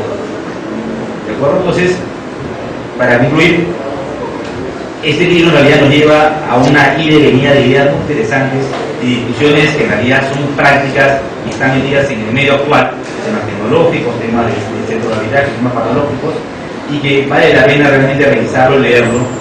Y creo que no solo este libro, sino los 62 libros que hasta han salido. Yo recuerdo mucho en el año 2006 cuando salió el primer libro, me emocioné mucho porque en realidad, para verdad, en ese tiempo en el Perú había muy pocos antecedentes de libros de arbitraje que habían habido, los últimos eran de los años 80, por ejemplo 90, había artículos, eso sí, bastantes artículos, pero libros de arbitraje había muy pocos en el Perú por lo menos. Entonces yo creo que vale la pena leer este libro y si tienes tiempo leer todos los anteriores, porque vamos a ver también cómo ha ido evolucionando muchas ideas que se han ido enriqueciendo. Eso es todo, muchísimas gracias.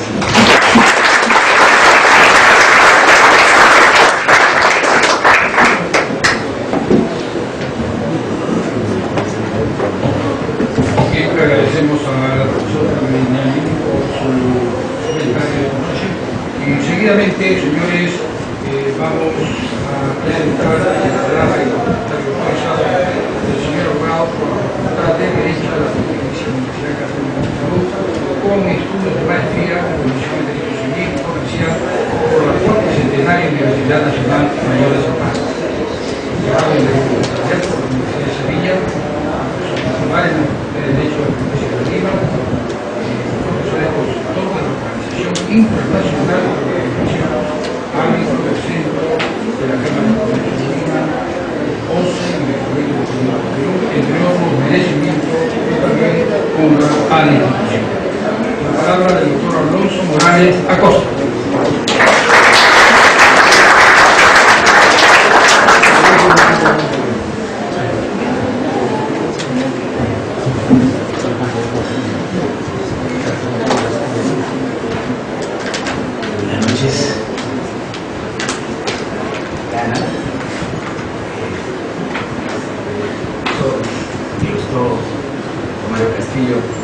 Gracias por la gentil invitación y sobre todo por estos trabajos sumamente interesantes que he tenido la oportunidad de realizar, concretamente fijados en tres: el tema de la atención de la especialidad en Derecho Empresarial, y también agradecer por estos 62 libros, que además no tengo que ponerlos en biblioteca, pero ahí están. Simplemente, la ventaja de ser uno de los últimos es que a uno le permite tocar los temas más puntuales que uno le interesa. Y quiero partir justamente por el prólogo, en el cual Mario dice: oye, la piedra angular del arbitraje empieza definitivamente por el poder, ¿no es cierto? Esa capacidad que tenemos los privados de sustraer la competencia al Estado y decirle: esto lo vamos a resolver nosotros, a los privados, reglas que podemos establecer, ¿no es cierto? Y en que de alguna manera esos laudos, inclusive dados por privados, van a tener una ejecución con el apoyo de la fuerza del Estado si es necesario. Y el punto que me llevó, permítanme que muchas veces hable del tema de algunas experiencias en el Consejo Superior de Arbitraje, es que siempre se discute este tema. Gustavo García Calderón levanta la voz: oye, queda claro de que el arbitraje, o la cláusula arbitral, es por escrito. Pero queda claro que es por escrito, es tan relativo, que justamente leyendo los artículos de María Arias y Cristina García Madero me hicieron profundizar en los orígenes de esta terminología, y en realidad ese por escrito, que indudablemente antes era muy fuerte, porque con la ley de arbitraje anterior y después sí, estas cláusulas eran por escrito y bajo sanción de nulidad, lo cual hacía que sean cláusulas sobre esto. Solo por escrito te lleva a que empieces a ver, bueno, cuáles son las excepciones. Y las excepciones pues terminan siendo varias. Entre ellas, la posibilidad de comunicaciones electrónicas, ¿no? El mismo hecho que la única posibilidad de sostener que haya consensualidad y no por escrito es lo que nos ha explicado Víctor Madrid sobre la extensión del convenio arbitral a terceros no signatarios. Y este artículo tan interesante, otro de los que han escrito en el libro, sobre la cláusula arbitral justamente en los documentos contractuales no firmados. En realidad, no es por escrito, es puramente consensual. Y si uno revisa la ley, el modelo que dio origen al artículo nuestro que habla de la cláusula arbitral, dice efectivamente es por escrito, pero más allá corrige y dice que es verbal o que es consensual, y que la única parte que no fue transcrita. En consecuencia, la simple conclusión es que esto es fundamentalmente, básicamente, esencialmente consensual. Y esto se da en la mano pues justamente con la extensión del convenio arbitral a las partes no suscriptoras. Porque la única forma de entender que se puede extender a partes no suscriptoras es que se entiende que negociaron consensualmente y por una razón extraña a la buena fe y que no han firmado. Deberían estar ahí donde están. Y ojo, de repente, en buena fe, aunque no hayan suscrito, deben estar. Y hay varios comentarios interesantes, ¿no? Porque se dice, por ejemplo, dice uno de los autores, es indiscutible que la cesión de posición contractual, por ejemplo, ¿no?, genera pues la extensión del contrato al que no suscribió original. Es un caso fácil, ¿cierto? Es el contrato por el cual te apropias de un contrato anterior. Y sin embargo sí me llamó la atención porque discute la autora la cesión de derechos. En la cesión de derechos, por ejemplo, pero en nuestro país es un caso que sí. Porque la última parte del artículo 14 dice, se extiende también a quienes pretendan delegar derechos o beneficios del contrato según sus términos. Entonces, en realidad la cesión de derechos sí. El problema se puede presentar con los títulos, valores y su endoso. Por eso sí se independizan de la relación causal. Ahí sí tenemos un tema que no podríamos extender el convenio arbitral vinculado a una relación causal, ¿no es cierto?, a los títulos, valores endosados, porque aunque son cesiones de derechos, son cesiones de derechos que se independizan justamente por su naturaleza de las relaciones causales, ¿no?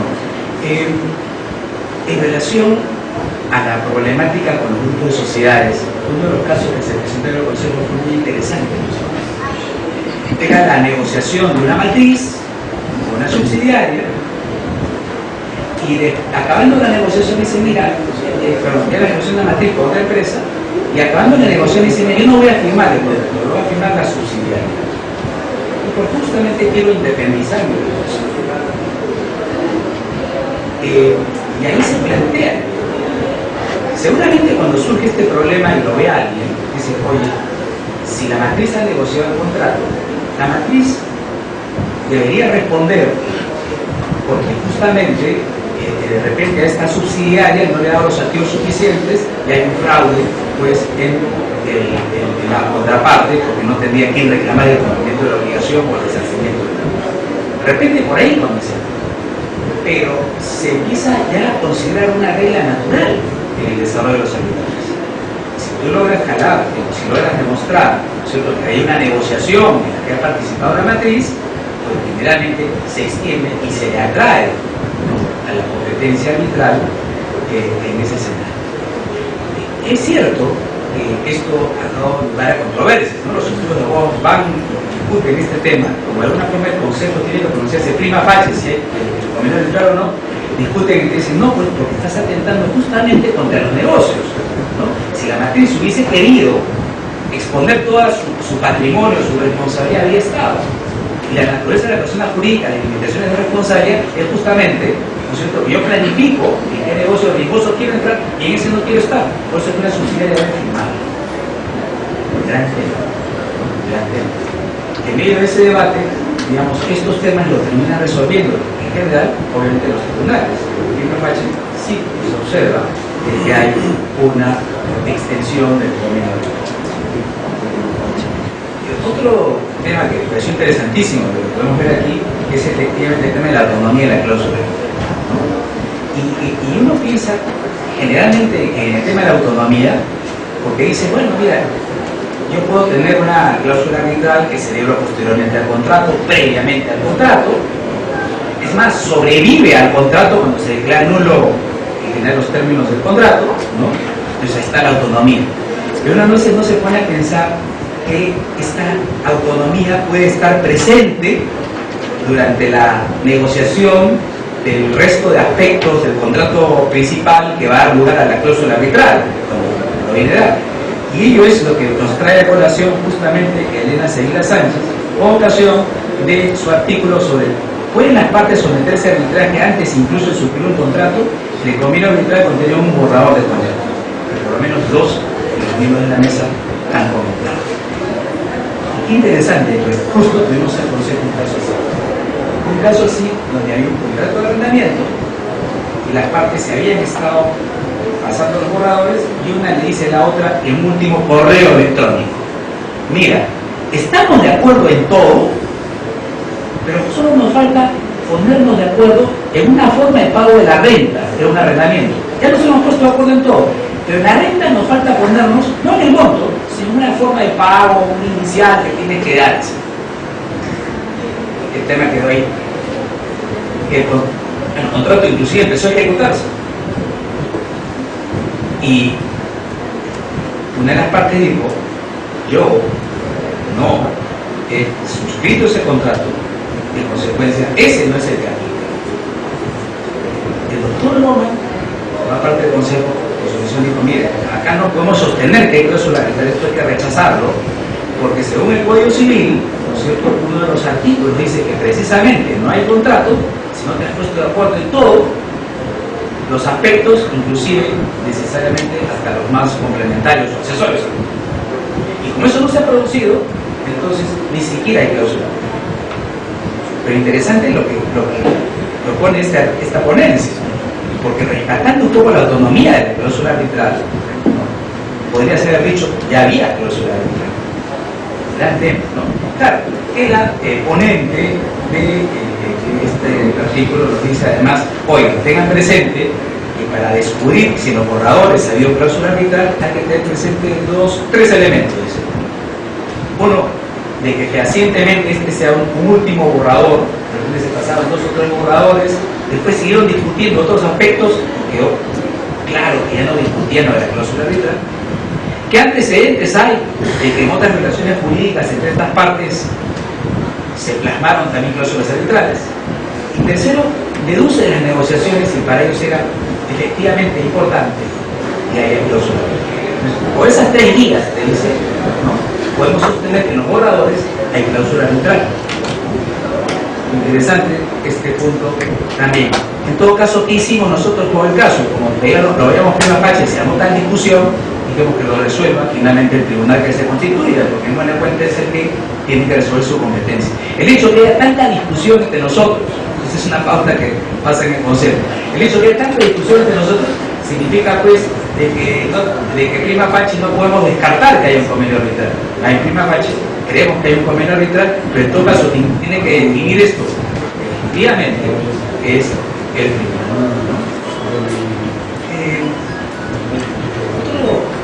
Otro aspecto que me llaman la atención de estos temas son las referencias a los contratos por adhesión y la cláusula arbitral. Y en estos temas me llama la atención justamente uno de los artículos finales del arbitraje estatutario. El arbitraje estatutario, nosotros tenemos un artículo, la Ley General de Sociedades, como ustedes saben, que habla del arbitraje estatutario. Y para mí me llama la atención el tema del contrato de seguro. Yo algunas veces he dicho que hay un problema a veces con los arbitrajes, es que podría su presencia generar un problema de debido proceso de casos montos. Tiene casos económicos de casos montos, de repente el arbitraje te sale más caro que el acuerdo judicial. Y creo que eso en el fondo es lo que encierra la discusión que puede haber sobre el arbitraje estatutario cuando las inversiones son mínimas en acciones, o la razón por la cual la ley de seguros dice que en principio no puede haber en las cláusulas generales de contratación, en la póliza de seguro en concreto, una cláusula arbitral de plano, sino que posteriormente se introduzca cuando se haya producido el siniestro. Eso también es discutible, porque hay muchos contratos de magnitud en seguros que desde ya deberían merecer la incorporación de la cláusula arbitral. Por ejemplo, a mí me encantaría en el seguro de vida que voy a dejar a mi familia hay una cláusula arbitral, ¿no? O si hay un seguro para la casa, ¿no?, que haya desde ya una cláusula arbitral. Y no me someta en una discusión posterior con la compañía de seguros que si tiene que pagar, desde luego me va a mandar a procurar. Pero en fin, trato de entender la lógica de las cosas que se han ido produciendo. Muy bien, ¿y qué problemas plantea Fernando Lanzón con ocasión del arbitraje estatutario? Primero plantea uno que me parece bien polémico. Él dice, en el arbitraje estatutario no puede, discute que pueda haber un arbitraje por equidad. Y prácticamente lo descarta, aunque no lo descarta. ¿Y a qué me quiero referir con ello, no? Dice, mira, lo que pasa es que el arbitraje por equidad finalmente no puede desconocer las normas, porque no hay nada más jurídico que lo societario, ¿no es cierto? Porque ¿de qué vas a discutir? De si hubo quórum, no hubo quórum, mayoría calificada, ¿no es cierto? Te vas a discutir sobre si de repente debió haber derecho de oposición, separación, aumento, reducción de capital y si hubo aprobaciones adecuadas. No, esto es muy jurídico, dice de alguna manera el profesor que expone esto, el nombre es Lanzón, ¿no? Esto es muy jurídico. En realidad, pues el arbitraje por equidad aquí tendría que seguir las normas. Y en buena cuenta nos está diciendo, ¿no? De que este arbitraje implicaría tener presente siempre la ley vigente. Y tiene términos como dice, mira, debe haber equidad, pero lo que se trata es de una aplicación normativa menos rigurosa sin prescindir de su aplicación. Un arbitraje por equidad o de conciencia no se siente atado, se supone, por estos elementos. O hay que suavizar las aristas de la ley. No se debe excluir la aplicación de la ley o la norma, sino matizar su ley. En buena cuenta me queda claro que para él un filósofo, un economista, un contador, o de repente un biólogo no podría tener este arbitraje de conciencia o de equidad, tendría que ser solo un biólogo. Me parece bien discutible, porque en la esencia del derecho societario los problemas no son los quórums, ni los aumentos o reducciones o las mayorías. Lo que están detrás son los problemas de agencia. En buena cuenta te dice, ¿no es cierto? Si un accionista minoritario va a confiar en un mayoritario para que tome las decisiones trascendentales, lo que espero es que cuando tomes las decisiones no abuses de tu poder y pienses paritariamente en todos los accionistas, sin abusar de tu poder de decisión. Si el problema es el abuso, sin conciencia tú puedes determinar que hay un problema de abuso. Mismo problema de agencia que tienes con los administradores. ¿Quién es un administrador? No hay un pedido, pero te encargo la administración porque conoces más del negocio. En consecuencia, no te quiero ver en conflicto de intereses ni aprovechando la información de la empresa para usarla en tus propios negocios. Tienes que ser fiel y leal si usas el negocio. No se puede ver un arbitraje de cuidado de conciencia. Tengo que conocerme las reglas del juego para... ¿Cuál es la problemática de la sociedad con los terceros? La problemática de la sociedad con los terceros es que obviamente la sociedad que recibió el dinero de los acreedores está en una posición estratégica y tiene mejor información sobre si le da de devolver con una elevada devolver al acreedor. Entonces, estos son puntos que en verdad, más que conocer el detalle mismo de la aplicación de la ley, tienes que conocer cuál es el interés que está detrás y si puede ser objeto de someterlo a conciencia o no conciencia. Entonces, en esta parte sí me permito explicar de nosotros. El otro tema que también se discute es, oye, si el contrato pues debe involucrar a las partes, en el derecho societario hay a veces ocasiones en que todas las partes no están muy involucradas en el convenio arbitral, sobre todo cuando el convenio arbitral no aparece en un contrato de sociedad de constitución simultánea.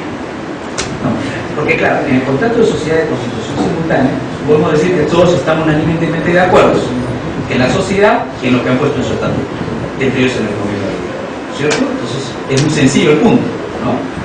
El problema es, por ejemplo, si se genera una constitución de sociedad por oferta a terceros.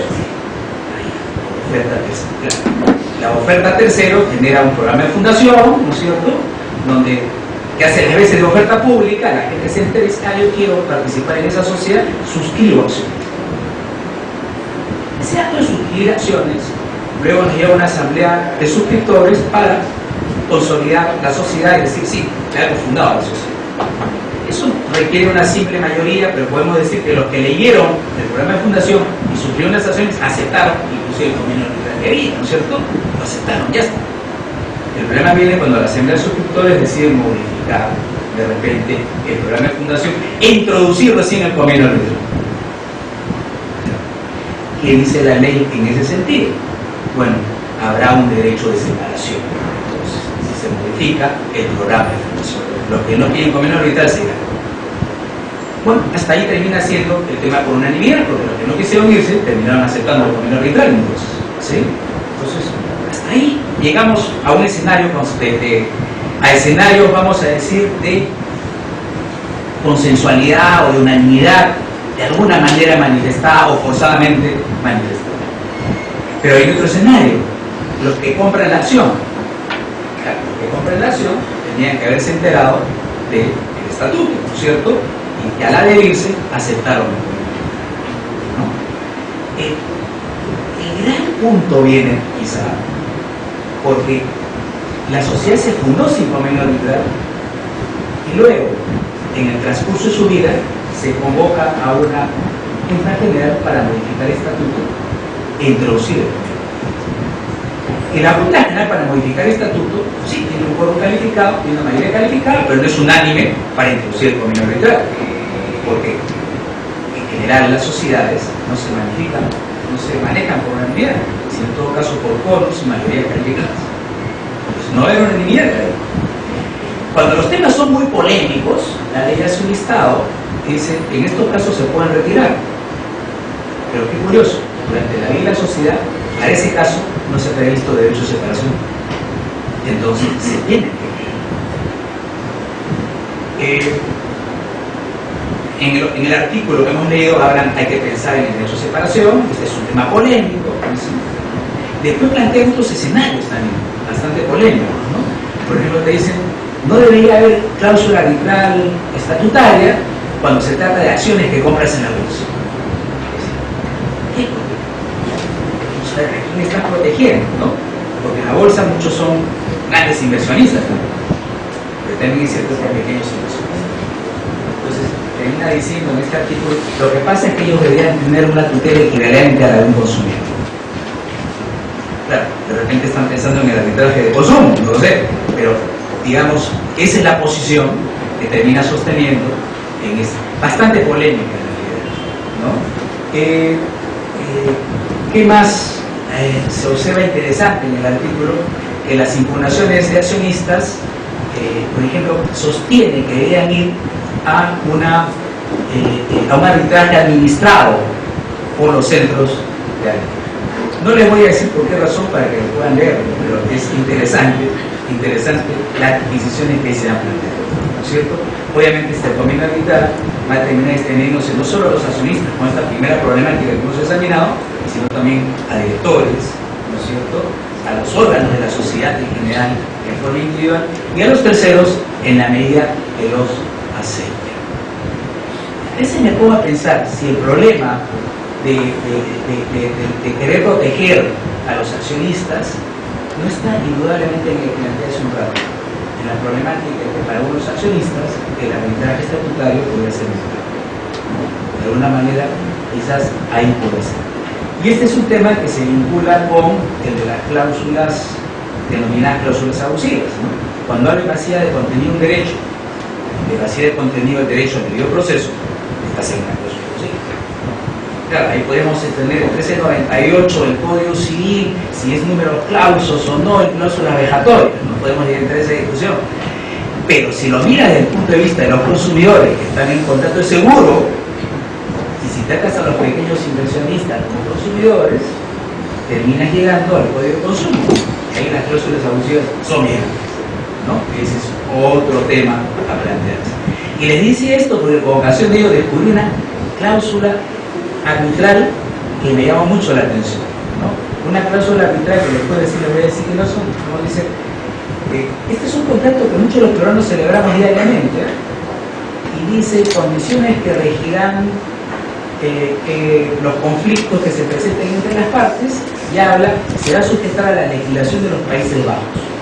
Cualquier disputa, conflicto, reclamación o controversia relativa a su validez e interpretación deberán someterse forzosamente al reglamento de mediación de la Cámara de Comercio Internacional, ¿sí?, y al arbitraje, el reglamento de arbitraje de la Cámara de Comercio Internacional.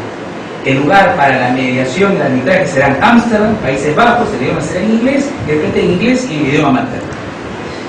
Esta cláusula arbitral es la de la plataforma de Uber.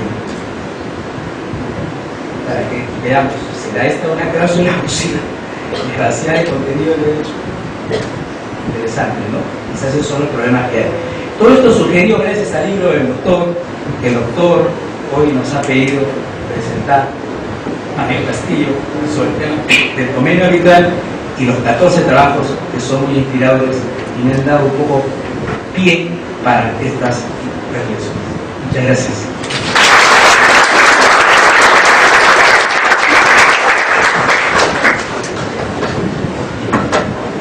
Muy bien, gracias al maestro Morales por su exposición esta noche. Señoras y señores, vamos a invitar muy cordialmente al distinguido maestro, director de la Biblioteca de Arbitraje, el profesor Mario Castillo Freire, para que tenga a su cargo la lectura de este importante libro. Adelante, maestro.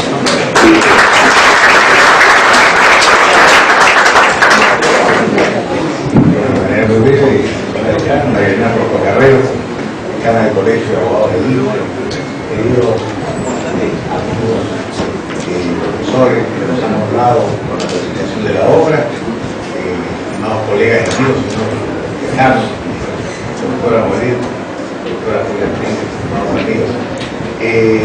En realidad, hace más o menos 2 años, conversando con nuestro compatriota muy querido, Jorge Luis Collarte González, que ha dirigido muchas de las obras contenidas en la Biblioteca de Arbitraje, vimos la posibilidad de convocar a unos profesores extranjeros para justamente echar esta mirada de afuera acerca de un tema universalmente importante en el arbitraje como es el convenio arbitral, tal como ha sido resultado por los señores profesores que me han antecedido en el uso de la palabra. Y bueno, el gusto es poder presentar esta obra hoy. Seguramente esta obra luego se presentará en España, países donde se realizó la convocatoria, pero es la presentación que hacemos en Lima de la obra y estamos muy orgullosos de su contenido. Como también debo decir que, digamos, estamos en este empeño de continuar con la Biblioteca de Arbitraje, que empezó en el año 2006 con el volumen 1, y este año, Dios mediante, tenemos prevista la publicación de 15 volúmenes de la Biblioteca de Arbitraje. El año pasado publicamos 11 y este año 15, digamos, más o menos más de uno por mes.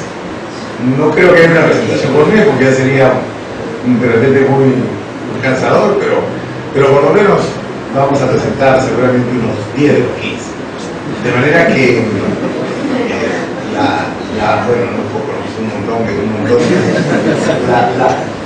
la biblioteca quiere agradecer al colegio por la acogida de la presentación de esta obra, por haber hecho suyo el evento, que nos parece excelente y lo agradecemos al CEA, al ciclo de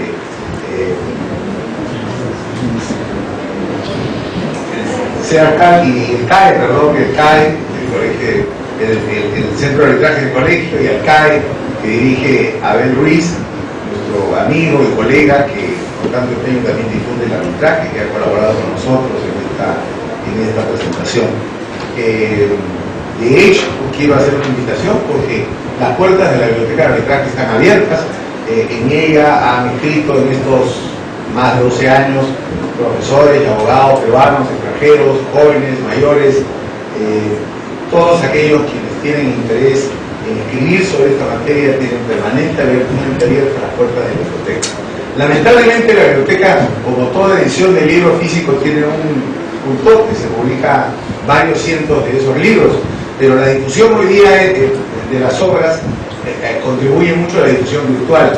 Toda obra de la biblioteca apenas se publica, es colgada en la página web del estudio de abogados, y además es difundida por los medios de distribución que tiene una editorial argentina y Cote Editores, pero el acceso a la página web del estudio es obviamente gratuito, y el bajar e imprimir todos los ejemplares que quieran imprimir de la Biblioteca de Arbitraje también lo es, de tal manera que si alguien quisiera pues imprimir volúmenes pasados, etcétera, y tener la biblioteca, puede hacerlo de la manera más libre, como corresponde a la idea que tenemos desde hace 12 años de difundir el arbitraje y el debate de estas ideas a todo el medio peruano y extranjero. Una vez más, nuestro agradecimiento a la señora decana, a nuestros queridos colegas y a ustedes, queridos amigos, por su presencia y atención esta noche. Muchas gracias.